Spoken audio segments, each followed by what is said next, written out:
All right, good morning. Welcome to session 13 of Understanding LDS History, the Pioneer Years. And thank you for being here this morning, or if you're watching online, thank you for tuning in. And as always, I just want to say right up front that my goal in this class is always, as much as I possibly can, I want to be loving and I want to be kind. I want to keep the encouragement of Scripture to defend what we believe, but to do so with gentleness and respect, and to be able to defend the hope that comes in the gospel and in Christ, but to do that in the right way. And so although we talk about things where we will disagree with our LDS friends and neighbors on important theological issues, on salvific theological issues, we can discuss those differences in a way that's loving. And so I hope my speech will always be gracious in doing so. And any faults along that line are on me, and they're not on Jesus. But my prayer is that I can be as gracious as possible. But thank you for joining us. We left off last week. The saints had been run out of yet another city. They had been run out of Nauvoo early in 1846. And as they gradually left the city throughout the year, you ended up with 16,000 Mormons spread all across southern Iowa in what became just a big torrential mud hole. It was miserable.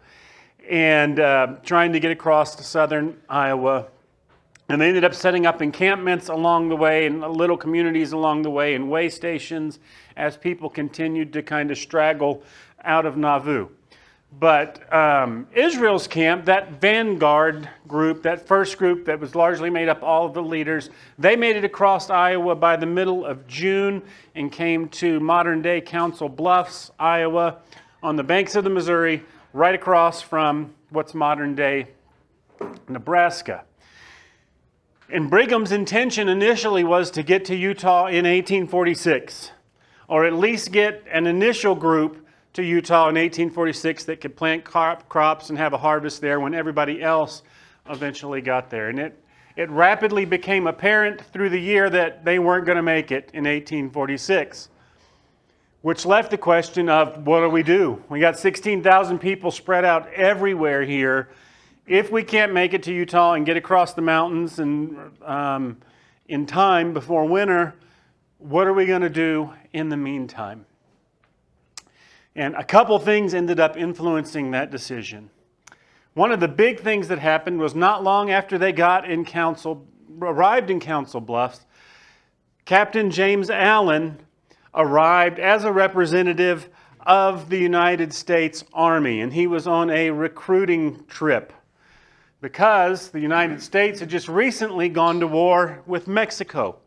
And President Polk was at the time, he was in negotiations with Great Britain to acquire what became the Oregon Territory, but he was also trying to acquire what is today New Mexico in Northern California. So an army was being raised. America's a big country, and you got to remember in 1846, the East Coast was all America. We're trying to get the West Coast, but there's a whole lot of territory in between. And so they're trying to raise an army to go to California to assist in the war against Mexico. And the Mormons would end up making up a large part of that army. And here's how kind of it went down. So right before they left Nauvoo, Brigham had sent this man, the guy with the beard, Jesse Little, back east to get assistance from the federal government for the move west.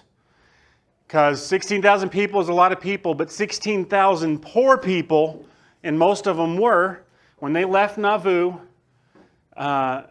those who even did have homes and did have property and did have farms, at best they got pennies on the dollar for them. Think about what it would just, even in an area our size, if 16,000 people moved out of Ogden tomorrow, what would happen to the housing market?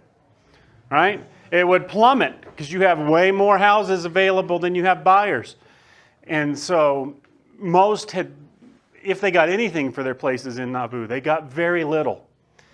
And so he's trying to figure out, how are we going to afford to get people from here all the way to Salt Lake City? So he had sent Little east to get assistance, and back east, Little met this man, the guy in the uniform there, Thomas Kane, who was a prominent activist, especially for social causes, and he kind of took up the cause and plight of the Mormons and would actually become a very good friend and kind of lobbyist for the Mormons in Washington. And so together they petitioned President Polk for assistance.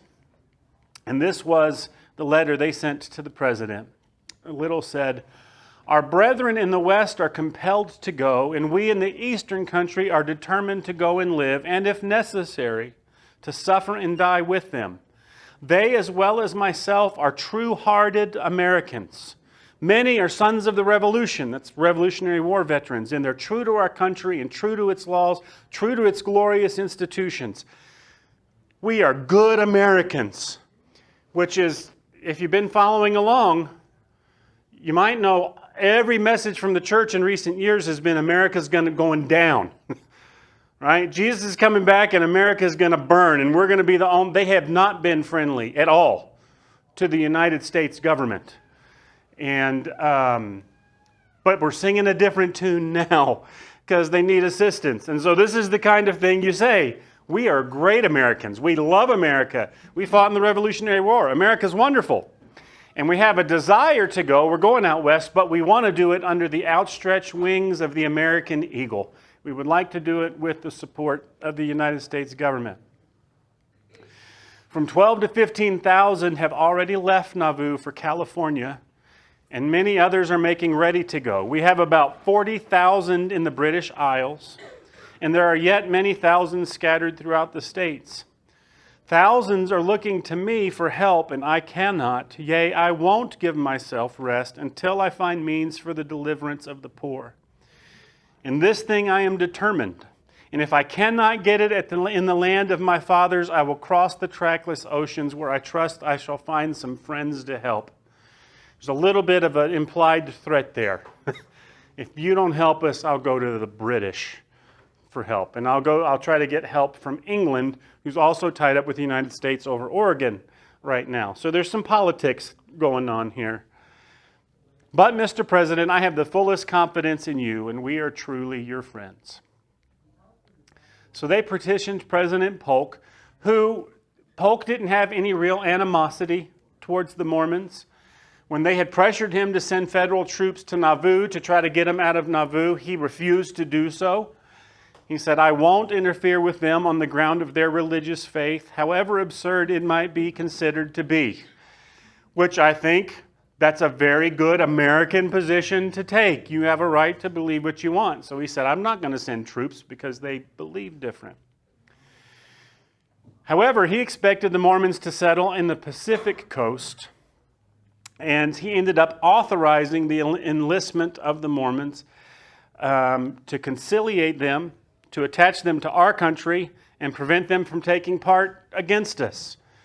I'd rather have them on our side than against us. And so he authorized the enlistment of a Mormon regime to go and fight in the war. And Captain Allen rushed to Council Bluffs, where he met Brigham Young. And initially, a lot of the Mormons were very distrustful, for very good reason, about this guy. And a lot of people thought, he's just here to get all of our youngest men and our strongest men to leave and go with him, and then that'll leave us defenseless, and the government's going to attack us. What's interesting, though, is how quickly Brigham did an abrupt about-face in terms of his positions on the United States government. And at least for a brief time, a lot of his rhetoric was toned down, because now he needed help. So one of the first things he negotiated is, if we send our boys to fight, then we need permission to spend the winter on government land, because where they were staying in Iowa and Nebraska was all reservation land. And so he needed permission to do that, and they immediately granted it.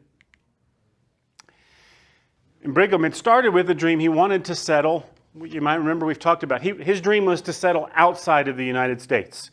We're going to go start our own country. We'll be outside of United States territory. But what he was wise enough to realize was there's not going to be any space in America that's going to be outside of United States territory. in the very near future, right? This is all going to be, what's the phrase I'm looking for in the 18th century?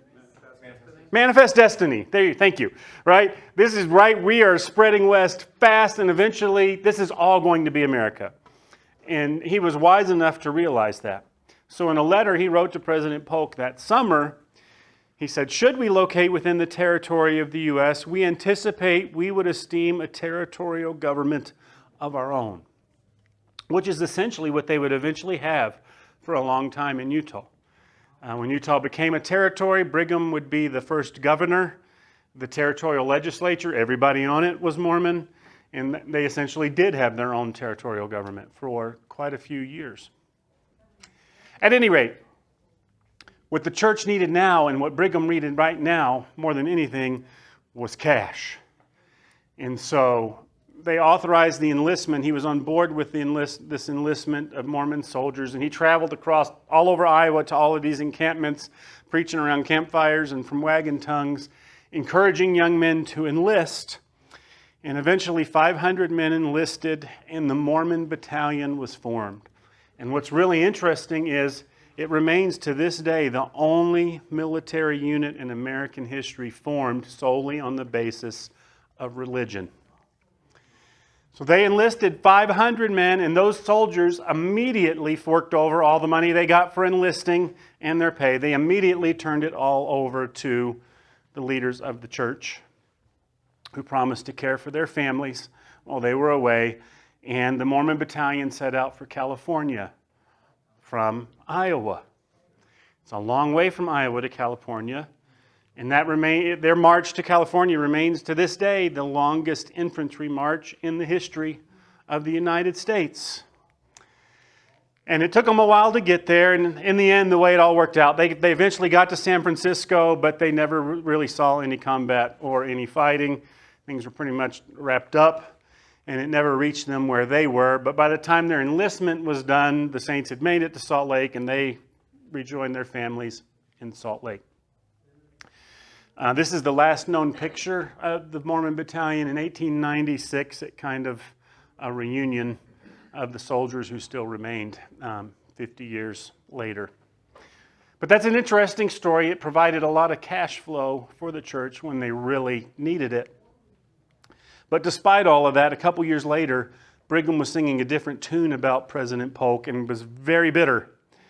In 1847, not long after they arrived here, he damned President Polk in a speech, and his tune was that Polk's enlistment of the battalion was a plot so that the men and women of the church would perish on the prairies, because all of those families that were left behind were struggling to get to Utah.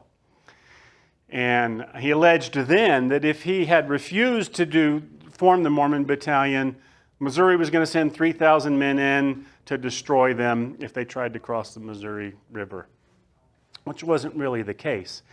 I think what Brigham was really doing here is he ended up facing a lot of backlash from the family members of the Mormon battalion because they were suffering.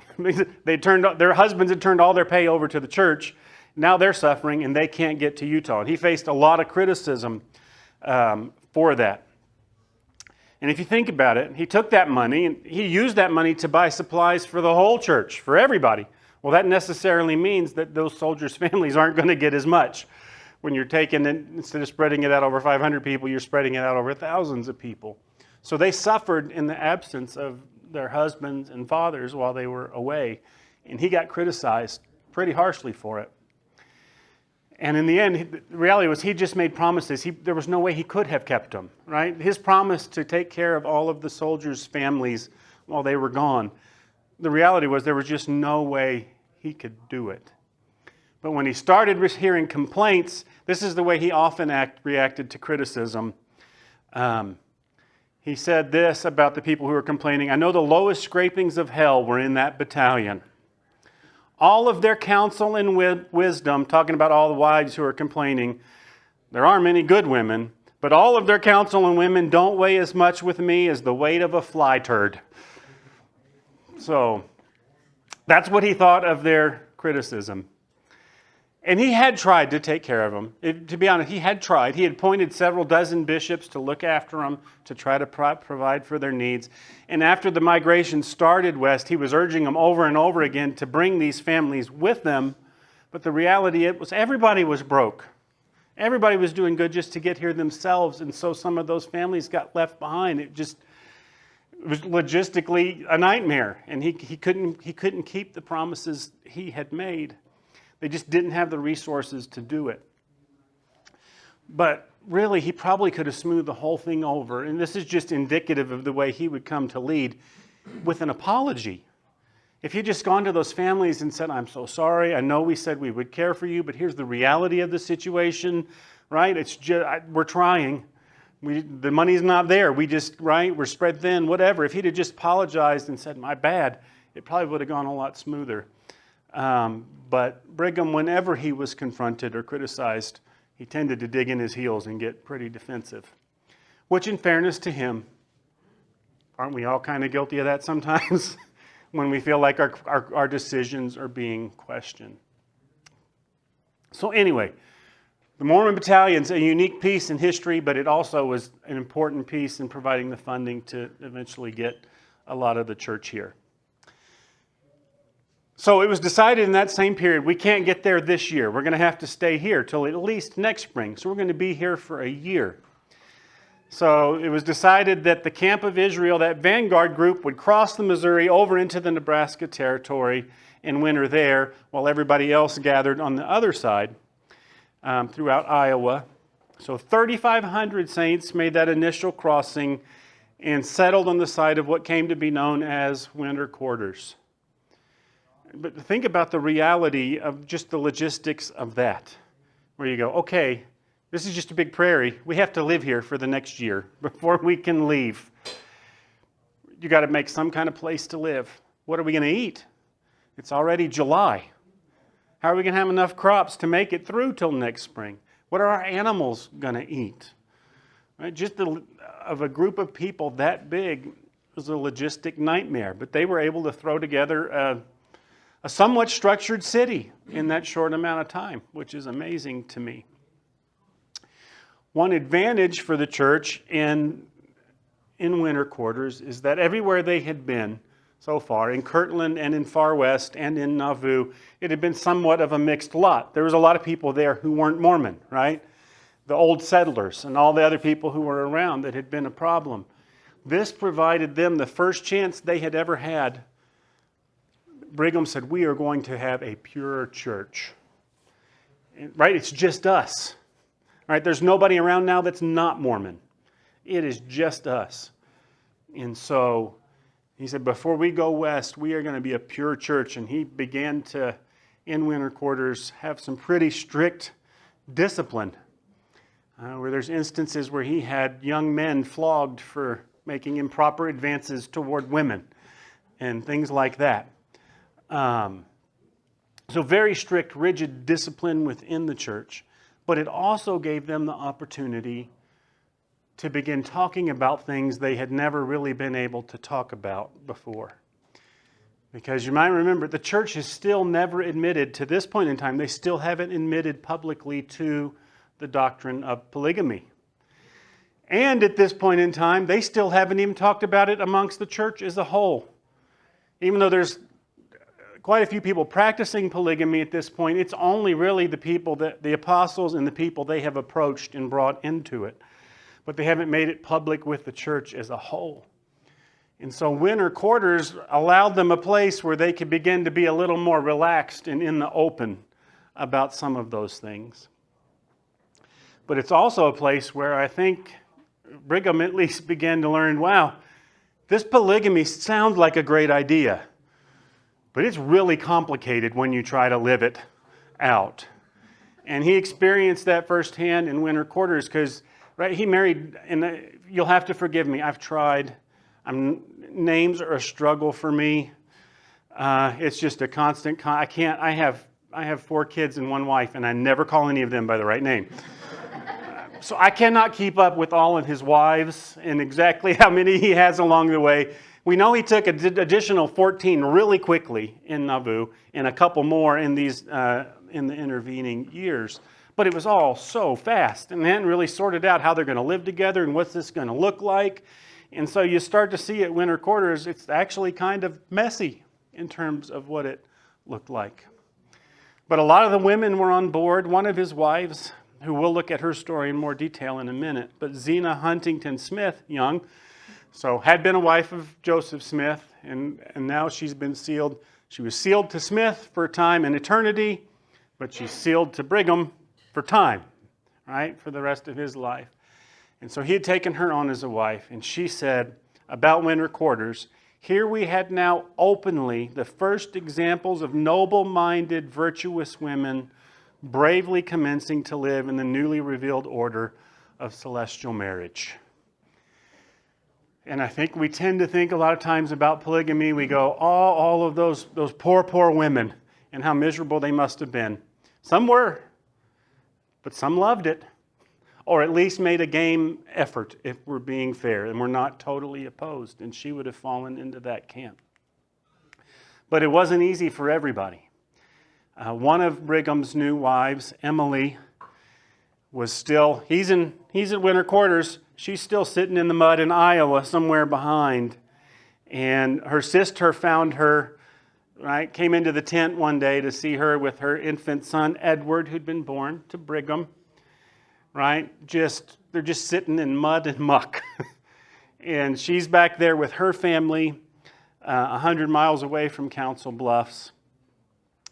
And she said later that people, right, the baby had been born, and people would come by to see the spiritual child. And right, they started hearing about polygamy, and they didn't know, are people born into these kind of marriages? Do they have the same intelligence as monogamous parents? And so everybody wanted to come and see the baby. But she lamented in this period, right? She's had a baby, and Dad's not there. And Dad's not anywhere around. And there wasn't FaceTime, and there wasn't email. He's 100 miles away. And she lamented that President Young had to look after the welfare of the whole people. So you'll see he didn't have much time to devote to his family, to me and to the kids. And the case with a lot of his wives is they ended up being dependent on other people to a great degree. Eddie, that son that was born to Brigham, died of fever a few months after this photograph was taken. But I think this is really cool for all of you football fans.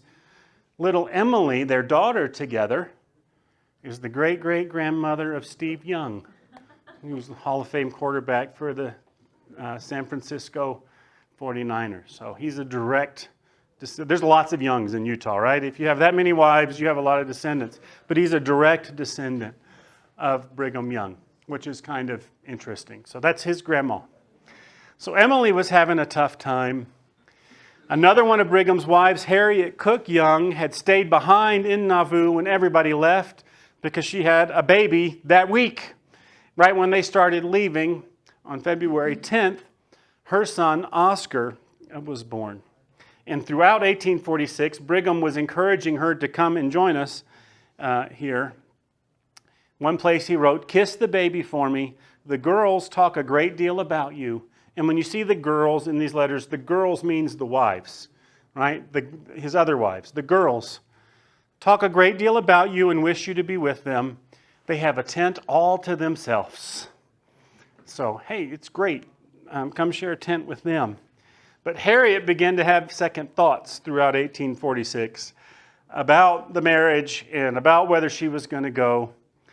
She wrote to Brigham, "I've had a variety of feelings since you left because the powers of darkness have surrounded me for the past year." And so Brigham kept writing to try to convince her to come. He said, "I can't have the thought of you going east. Come here. Your friends are here. We enjoy ourselves first rate." And he eventually convinced her. She wrote back, "The Lord has made known to me the integrity of your heart, and all your intentions were pure before him." And she eventually joined Brigham at winter quarters in 1847. Other women made different choices. So Mary Elizabeth Rollins had been sealed to Brigham Young, but she was married to a non-Mormon man named Adam Rollins. And Mary chose to stay with her husband. So this is the deal. She sealed to him, her husband for time. She sealed to Brigham for eternity, right? To be a part of his eternal family. But she chose to stay with her husband, Adam, who wasn't a Mormon. And over the next 15 years, they lived several places together. She had 10 children with Adam. But she never forsook Mormonism or her connection to Brigham Young. And eventually she would convince him to join the Saints in Utah in 1863. And they settled in Minersville. She became the head of the local chapter of the Relief Society. But she never lived with Brigham as a wife. And Adam never joined the church. So you had some of his wives went the other direction. Zena had a much different path. And her story to me is it's touching to me for her husband. Zena goes way back to the beginning of polygamy when she was a teenager and Joseph Smith began to approach her. When she was already married to Henry Jacobs, Smith began to approach her about, I don't want to do this either, but God's commanded me to do it. And right, an angel said he's going to kill me if we don't do polygamy. Right? So she was eventually sealed to Joseph Smith. But we don't know that there was ever any kind of conjugal relationship with Joseph Smith. But after he died, she was sealed to Brigham Young. And she did leave to go, while she was pregnant, to follow the Saints to winter quarters. And this is how tough women were back then. Right? Along the way, she gave birth to a son to Henry, sorry. She gave birth to one of Henry's sons in the mud of Iowa, and a couple hours later, they're crossing rivers and continuing on their journey. But not long after that, her marriage to Henry effectively ended for all practical purpose because Brigham sent him on a mission to England. And after Henry left on his mission to England, Zena moved into Brigham's quarters in winter quarters and began living with Brigham as her husband. And it's not real clear exactly when Henry learned about the new living arrangements. What amazes me, though, is he mourned for Zena for years, but somehow never blamed Brigham for it. Right? He went along and stayed in the church and stayed faithful for years afterwards. This is how Brigham justified this kind of thing with other women who were already married. He said there was another way in which a woman could leave a man. If the woman preferred, she could leave for another man who was higher in authority and was willing to take her. So if I'm some lowly guy, you're married to some lowly guy, and somebody with more authority comes along, and if you're willing to go, then that's okay to leave your husband for that kind of situation. And no divorce is required because it's right in the sight of God when that happens. And a lot of women, they did want to be tied to apostles and to Brigham. Not for just the prestige of it here, but the prestige of it in eternity. And there's very much this aspect in LDS theology where it's about building my kingdom. Right? And one day in eternity in the celestial kingdom, Brigham's going to have a far more influential kingdom than poor Henry is going to have. Right? He's going to have far more influence and far more power. And so I want to be a part of that. And that was attractive to some people. And apparently to Zena. Several years later, Henry was still mourning. He wrote this letter to Zena years afterward. He said, "The same affection is there, and I feel alone, but I don't blame any person. May the Lord our Father bless Brother Brigham. All is right according to the law of the celestial kingdom and of our God Joseph." Whew. The church would not have agreed with his choice of words there, but that was how he referred to it, writing back to her. And so, a heartbroken man there, and it turned out heartbreaking for him. Zena would go on to have a daughter, Zena Presidia, in this picture, who was born to Brigham, but she also raised Henry's 2 sons without him, and she raised 3 children of one of her sister wives, Clarissa Ross, who passed away, and she took her kids on and raised them as well. And in Utah, she became a staunch defender of polygamy and women's suffrage and women's rights. A couple of things she said later in life. She said, the principle of plural marriage is honorable. It's a principle of the gods. It is heaven-born. God revealed it to us as a saving principle. We have accepted it as such, and we know it is of Him. For the fruits of it are holy, and we are proud of the principle because we know its true worth. Several interesting things in that quote, right? That it's a principle of the gods, and that it's a saving principle. And it very much was, and very much is, even until today, right? That having a temple marriage and having your marriage sealed in a temple, right? These are all necessary things to gain celestial glory later. She said in another place, though, about how do you live out polygamy, especially if you want to Brigham's wives, because he didn't have 3 or 4, he had dozens. How do you live that out? Here's what she said about what it's like. She said, women in polygamous relationships expect too much attention from the husband, and so they get sullen and morose, right? Because they all expect their husband to love them and dote on them, and then when he doesn't, they get upset. That's not the way to look at it. A successful polygamous wife must regard her husband with indifference and with no other feeling than that of reverence. For love we regard as a false sentiment, a feeling of which should have no existence in polygamy.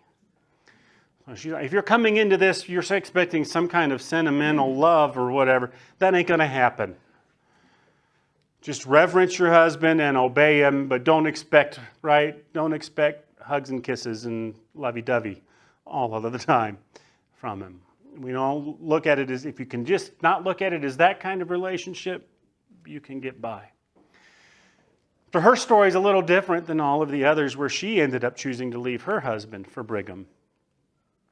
Mary Woodward, another one of his wives, was sealed to Brigham in Nauvoo, while she was also married to James Woodward. And I'm not really clear here. I think they might have been divorced. She was married to Brigham and then remarried to James. I'm not sure how it all went down. At any rate, while they were at winter quarters, she did something to tick Brigham off. She was talking about their temple sealing and talking about the ceremony, and that made him angry.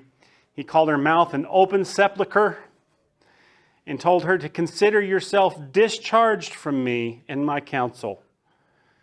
All right? He sent her off. He said, take your cowhide and correct yourself. And he dismissed her and he got rid of her.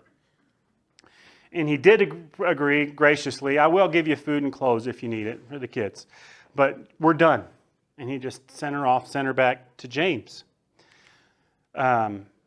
which made it difficult for James. He said, he wrote to Brigham afterwards, back to Brigham, and went, what do you want me to do? This is impossible, right? She doesn't want to be with me. She wants to be with you. And it's now common talk that you made her covenant not to sleep with me, he said in this letter. And he professed to Brigham, I'm willing to love her as my wife or to give her up. But if you want me to live this way, I cannot. It's going to kill me to do so. Mary, meanwhile, continued to pine for Brigham and kept writing to him saying, I can't give you up. God, don't tell me to. I took the same privilege as Mary Ann, that's Brigham's first wife, and the rest, choosing for eternity and all the earth, and hell seems contrived against me. What have I done that there's no place in Salt Lake City for me and mine? So she continued to long for Brigham while living with James. She ended up staying with him, and although it seemed like Brigham's other wives continued to view her as part of the family, Brigham no longer did, and never acknowledged her again as one of his wives. Clarissa Blake informed one of Brigham's other wives, or she was informed by the sister of one of Brigham's other wives. This is hard to keep up with. Clarissa, before they left Nauvoo, she'd already heard the rumor, hey, Brigham thinks he might have made a mistake and was a little too hasty in marrying you. And even though she said she had no idea why, before Brigham left Nauvoo, he made it clear that he was displeased with her. And when he left Nauvoo, he left her behind. So she stayed with her husband, Lyman, who she was also married to. And when they eventually did come to Salt Lake, she tried to reconcile with Brigham then and was rebuffed by him. And so you have a couple instances of Brigham changing his mind and going, nah, and refusing to acknowledge women he had married. One of the apostles, Amasa Lyman, said it this way about all of the confusion about polygamy, especially in these early days. He said, "We obeyed the best we knew how and no doubt made many crooked paths in our ignorance." And I think that would certainly be the case. So several interesting things that happened at winter quarters. Brigham, you can see him, he begins to consolidate his polygamous family and everything starts to get sorted out from all of the confusion of Nauvoo. He's got some of his wives living with family members or they boarded with others' families. Others lived in what Eliza Snow called the second mansion of President Brigham Young, which was a second log cabin he constructed there in winter quarters. And you begin to see developed for the first time a thing that would become very prominent in Utah in polygamous families, where you have almost a family within a family, right, of all of these wives learning how to live together and do life together.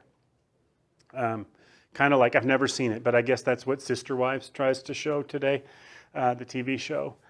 That kind of society began to form within these, right? And there's a pecking order among all of that. But Eliza Snow said this, and Eliza had been sealed to Smith and then had been sealed to Brigham.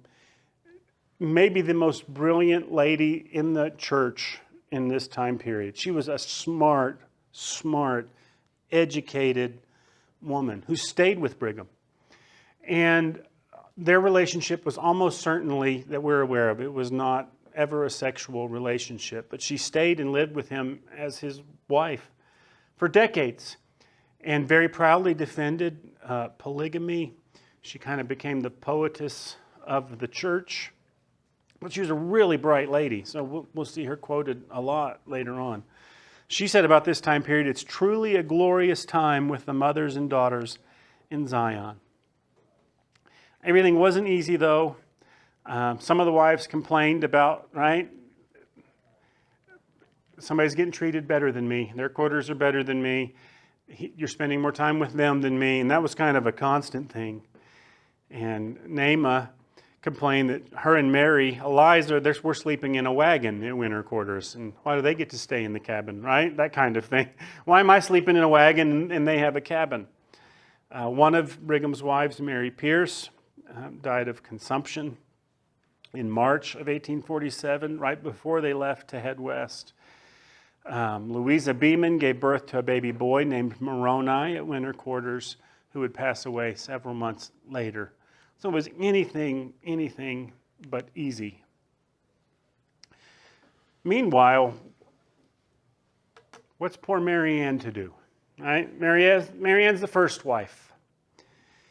And she kind of quickly in this period, she gets a very respected motherly position in the family.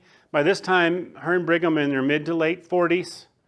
And a lot of these other wives are in their early 20s, right? And so she has very much a mother figure to them. They all called her Sister Young or Mrs. Young. She befriended the girls. And again, that's the way they referred to them. They were just the girls. And she had a motherly role where she looked after them, but she also had a role of prominence among them. And it's amazing to me that even Eliza Snow paid homage to her, wrote a poem in her honor, where she referred to Mary Ann as the mother of mothers and the queen of queens for this position of prominence that she had. And so I won't read the whole thing, but I did find it interesting. She wrote this poem in June of 1847 in honor of Mary Ellen. And remember, Eliza's another one of the wives. And Eliza was older, at this point, and been more of a contemporary of Mary Ellen, closer to the same age. But her poem said, "Mother of mothers, queen of queens, for such thou truly art. I pray the Lord to strengthen thee and to console thy heart. The Lord will pour his blessings forth, and thee in honor raise, and many nations of the earth will hear and speak thy praise." So, not just Brigham, but Mary Ann is gaining a lot of prominence in this time in terms of her position as well. And one thing that Winter Quarters did do in this time that they had here, like I said, whether it was intentional or not, it's how things worked out. That Brigham very much consolidated his power during this time in Winter Quarters. That it's not the 12 leading the church, it's Brigham leading the church, and leading the church without question to his authority. And that becomes very evident in this period of time. But it's also a time, the same stories we tell about Brigham and his struggles, you could tell about the others who are practicing polygamy, where they're going, all right, we're doing this, but how on earth do we make this work? How on earth can we make this work? And there was a lot of struggle there where they're kind of trying to hammer out, if this is the celestial law for celestial marriage, how on earth are we supposed to live it? And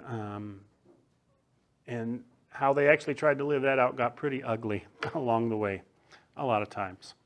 And we'll say more on that later. I think that's probably as far as we're going to get. I left a whole minute to spare. Good job.